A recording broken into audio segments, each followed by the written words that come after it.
जब बात की जाती है सेंटेंस स्ट्रक्चर की, हर बंदे की ये कोशिश होती है कि बहुत ही कॉमन सी एग्जांपल लेकर वो अपने स्टूडेंट को क्लियर करे कि सब्जेक्ट क्या होता है, वर्ब क्या होता है, ऑब्जेक्ट क्या होता है। और वो कॉमन एग्जांपल ली जाती है, ही गोज टू स्कूल। ही इसमें सब्जेक्ट बताया जाता है, गो इसमें वर्ब बताया जाता है और स्कूल इसमें ऑब्जेक्ट बताया जाता है। आज की वीडियो में हम आपको बताएंगे कि स्कूल ऑब्जेक्ट बिल्कुल नहीं है, हमें भी ऐसे ही पढ़ाया गया है। जी हाँ, हमें ऐसे ही पढ़ाया गया है कि स्कूल ऑब्जेक्ट है, हालांकि स्कूल ऑब्जेक्ट नहीं है। स्कूल क्या है, ऑब्जेक्ट क्या होता है, सब्जेक्ट क्या है, वर्ब क्या है, हम आज की वीडियो में डिटेल के साथ इन तीनों चीजों को पढ़ेंगे। मेरी ये वीडियो एंड तक देखिए और जाके बता दीजिए अपने स्टूडेंट को सब्जेक्ट, ऑब्जेक्ट और वर्ब के हवाले से। बिना टाइम वेस्ट की वीडियो को स्टार्ट करते हैं।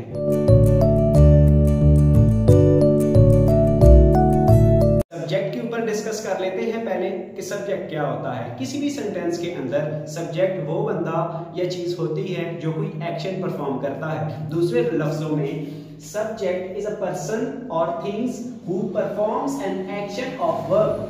सब्जेक्ट वो चीज होती है, उस बंदे को कहा जाता है जो कोई एक्शन परफॉर्म करे, और एक्शन भी किसका, वर्ब का एक्शन परफॉर्म करे। जैसे एग्जांपल के साथ इसको समझते हैं, he is playing a cricket। वो क्रिकेट खेल रहा है। अब वो कोई एक्शन परफॉर्म कर रहा है तो वो इसमें सब्जेक्ट है, यानी he इसमें क्या है, सब्जेक्ट है। अब इसी सब्जेक्ट को हम और एग्जांपल के साथ समझते हैं। I am writing on white board। मैं व्हाइट बोर्ड के ऊपर लिख रहा हूं। अब मैं इसमें वो बंदा हूं जो सब्जेक्ट है, मैं काम कर रहा हूं, क्या कर रहा हूं, व्हाइट बोर्ड के ऊपर लिख रहा हूं, तो मैं इसमें सब्जेक्ट हूं। अब यहां पर मेरा व्हाइट बोर्ड जो है वो मेरा ये लिखने का जो एक्शन है ये रिसीव कर रहा है, तो व्हाइट बोर्ड इसमें ऑब्जेक्ट है। मैं काम कर रहा हूं, किसके ऊपर काम कर रहा हूं, व्हाइट बोर्ड के ऊपर काम कर रहा हूं, व्हाइट बोर्ड मेरा ऑब्जेक्ट है। यहां पर ये जो राइट है ये इसमें वर्ब है, यहां पर ये जो एम है ये हेल्पिंग वर्ब है, यानी आई इसमें क्या है, सब्जेक्ट है, व्हाइट बोर्ड ऑब्जेक्ट है, राइट मेन वर्ब है, एम मेरा हेल्पिंग वर्ब है। दूसरी एग्जांपल देख लेते हैं, I am taking tea। मैं चाय पी रहा हूं। I am taking tea, मैं चाय पी रहा हूं। अब मैं काम कर रहा हूं, चाय पी रहा हूं, तो मैं इसमें सब्जेक्ट हूं। अब तीसरी एग्जांपल, beating him up। वो उसे मार रहा है तो वो काम कर रहा है, he इसमें क्या है, he इसमें सब्जेक्ट है, यानी वो कोई काम कर रहा है। अब जिसके ऊपर काम हो रहा है वो him है, हिम अब उसका एक्शन रिसीव कर रहा है तो हिम ऑब्जेक्ट है। अब मैंने यहां पर लिखा सब्जेक्ट नाउन भी हो सकता है, प्रोनाउन भी हो सकता है, यानी यहां पर हम कोई नाम भी लिख सकते हैं। जैसे मैं लिख लेता हूं, Ali is eating an apple. Ali is eating an apple, यहां पर अली नाउन है, प्रोनाउन मैंने ये लिखे हुए हैं, आई प्रोनाउन है, ये आई भी प्रोनाउन है, ही यहां पर प्रोनाउन है, यानी सब्जेक्ट नाउन भी हो सकता है, प्रोनाउन भी हो सकता है। आइए अब सब्जेक्ट की दूसरी डेफिनेशन को डिस्कस करते हैं। सब्जेक्ट इज अ पर्सन और thing which about something is said, यानी सब्जेक्ट वो व्यक्ति भी होती है, वो बंदा या वो चीज भी होती है जुमले के अंदर जिसके बारे में कोई बात की जाए। जैसे this car is out of order, ये गाड़ी खराब है। आउट ऑफ ऑर्डर का मतलब होता है खराब। दूसरी example, my mobile is too good to tell, भाई मेरा मोबाइल इतना अच्छा है कि मैं बता नहीं सकता। अब इसमें क्या है, मोबाइल के बारे में बात हो रही है, ऊपर वाली एग्जांपल में कार के बारे में बात हो रही है, तो कार और मोबाइल भाई क्या हुए, दोनों सब्जेक्ट हुए ना, बिल्कुल हुए। तीसरी example, meal is getting cold, खाना ठंडा हो रहा है। तीसरी एग्जांपल में खाने के हवाले से, खाने के बारे में कोई बात हो रही है तो खाना भी सब्जेक्ट हुआ। अब डिस्कस करते हैं ऑब्जेक्ट क्या होता है। ऑब्जेक्ट इज अ पर्सन और thing who receives an action of verb. Object वो चीज या वो बंदा होता है सेंटेंस के अंदर जो वर्ब का एक्शन रिसीव करे, जो वर्ब का एक्शन रिसीव करे। और याद रखने की बात, बहुत इंपॉर्टेंट पॉइंट ये है कि ऑब्जेक्ट या तो वर्ब का होता है या प्रेपोजिशन का होता है। ऑब्जेक्ट या तो नाउन हो सकता है या प्रोनाउन हो सकता है। इस चीज को एग्जांपल के साथ क्लियर करते हैं। आई टुक 2 राउंड ऑफ द पार्क, मैंने पार्क के 2 चक्कर लगाए, यानी मैंने पार्क के 2 चक्कर लगाए। अब ऑफ द पार्क ये ऑफ प्रेपोजिशन है, पार्क इसमें ऑब्जेक्ट है। अब ये वाला ऑब्जेक्ट प्रेपोजिशन ऑफ का है। दूसरी example, I poured water into the glass, मैंने ग्लास में पानी को उंडेला। अब ये इनटू प्रेपोजिशन है और इस प्रेपोजिशन का ऑब्जेक्ट है ग्लास, यानी ऑब्जेक्ट या तो प्रेपोजिशन का होता है या फिर वर्ब का होता है। अब वर्ब का कैसे होता है? She is washing the clothes, वो कपड़े धो रही है। वॉशिंग इसका वर्ब है। अब क्लॉथ्स ऑब्जेक्ट है, किसका ऑब्जेक्ट है? वर्ब का ऑब्जेक्ट है। भाई क्लॉथ्स के पीछे कोई प्रेपोजिशन नहीं आ रही। अब ये जो ऑब्जेक्ट है क्लॉथ्स, अब इस वर्ब का ऑब्जेक्ट है। अभी एग्जांपल एक देता हूं कि जिसमें सब्जेक्ट प्रोनाउन होगा। जैसे मैंने सब्जेक्ट जब समझा रहा था तो मैंने एक एग्जांपल दी थी, he is beating him up, वो उसे मार रहा है। He is beating him up, वो उसे मार रहा है। यानी अब हिम इसमें क्या हुआ? हिम मेरा ऑब्जेक्ट हुआ। यानी मैंने आपको बताया ऑब्जेक्ट नाउन भी हो सकता है, वो इन एग्जांपल से क्लियर किया। ऑब्जेक्ट प्रोनाउन हो सकता है। अब यहां पर देख ले, हिम प्रोनाउन है, यहां पर ये पार नाउन है, ग्लास नाउन है।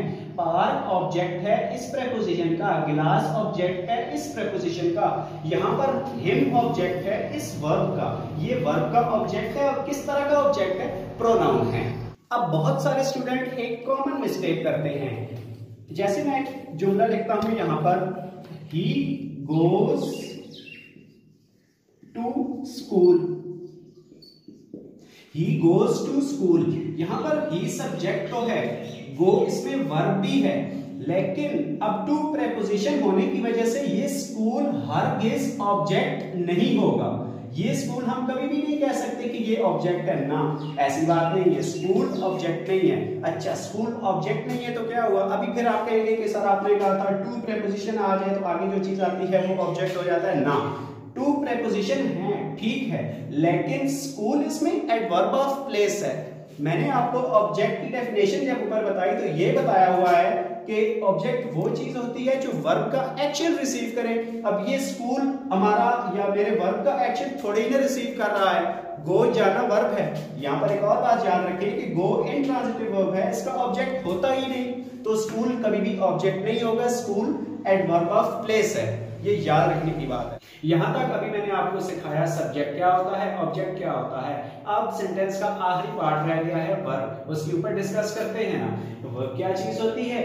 Verb is action which is being done in a sentence. जुमले के अंदर जो एक्शन हो रहा होता है, जो काम हो रहा होता है, वो वर्ब होता है।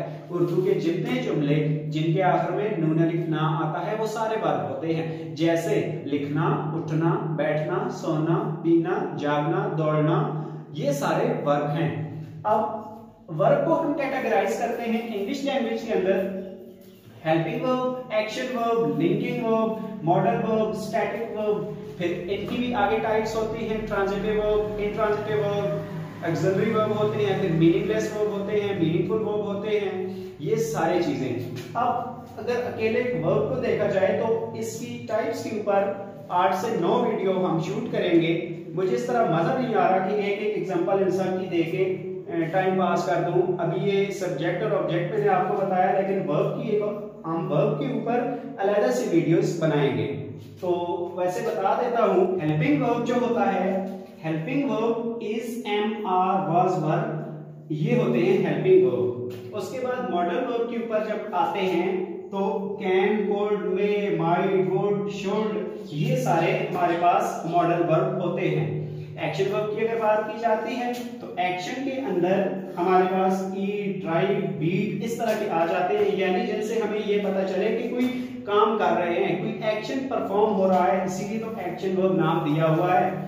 आगे स्टैटिक वर्ब है, स्टैटिक वर्ब के अंदर बी भी आ जाता है, यानी ये किसी भी जुमले के अंदर कोई हालत बताते हैं, स्टेट बताते हैं, किसी चीज की स्टेट को बताते हैं। जैसे कॉमन से एग्जांपल ले लेते हैं कि मैंने अभी रिसेंटली मैंने आपको बताया है खाना ठंडा हो रहा है, मील इज गेटिंग कोल्ड। तो उसके अंदर जो इज था वो स्टैटिक वर्ब था। इज क्यों स्टैटिक वर्ब था? खाना ठंडा हो रहा है, खाने के बारे में यानी खाने की हालत को बताया उसने, या मील इज गॉट कोल्ड, खाना ठंडा हो गया।